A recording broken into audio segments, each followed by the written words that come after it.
Bonjour à tous, c'est Gabriel Émile. Nous sommes présentement sur la rue Saint-Hubert à Montréal afin de vous parler de l'impact des travaux sur les commerçants et les habitants de celle-ci. Comme vous l'avez sûrement remarqué, depuis quelques mois maintenant sur la rue Saint-Hubert, les travaux ont été commencés afin de redonner un nouveau visage à la plaza.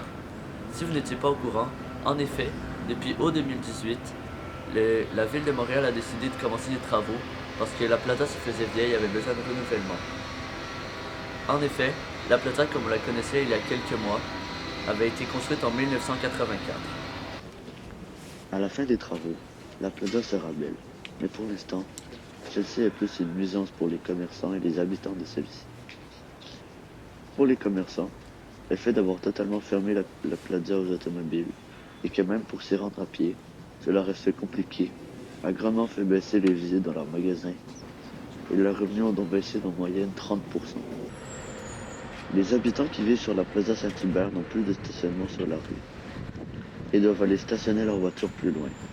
De plus, les travaux ont lieu de 7h à 23h, ce qui crée beaucoup de nuisances sonores dans les immeubles à l'alentour.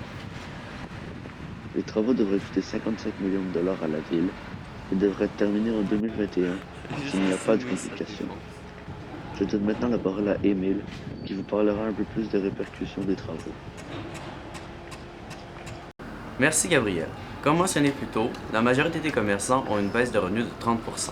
Et donc, si vous feriez 2500 $ par mois, vous feriez maintenant 1750, ce qui est une baisse de 750 $ par mois qui ne passe pas inaperçue chez la majorité des commerçants.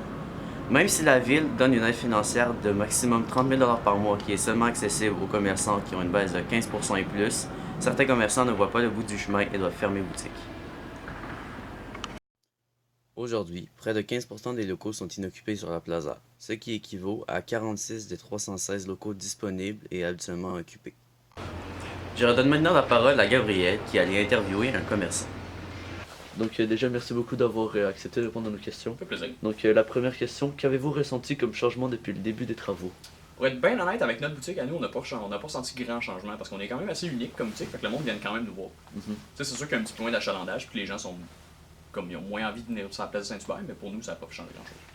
Comme nous venons de l'entendre, ce n'est pas tout le monde qui a envie d'aller magasiner sur la plaza, et c'est normal. Le jour où nous sommes allés filmer, il y avait plein de cul-de-sac mal indiqués qui nous faisaient faire des détours et perdre du temps. En plus, certains magasins n'étaient même plus accessibles à cause des travaux.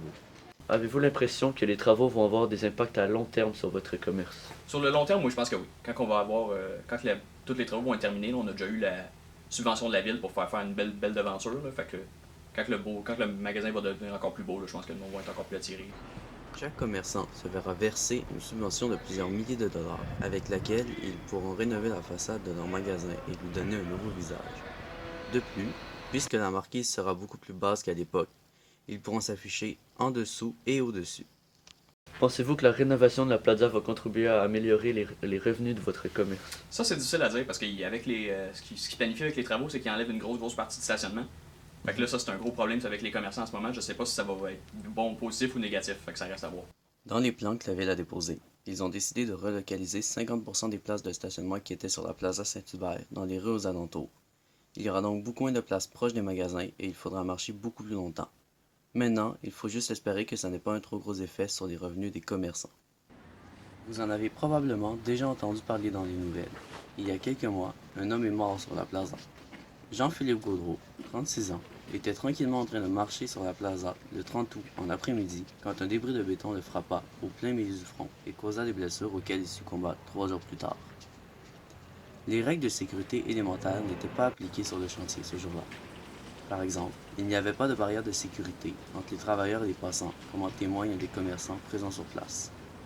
Les ouvriers sur le chantier ce jour-là n'avaient pas reçu les formations adéquates pour utiliser la scie à béton qui éjecta les débris et causa la mort de M. Gautreau.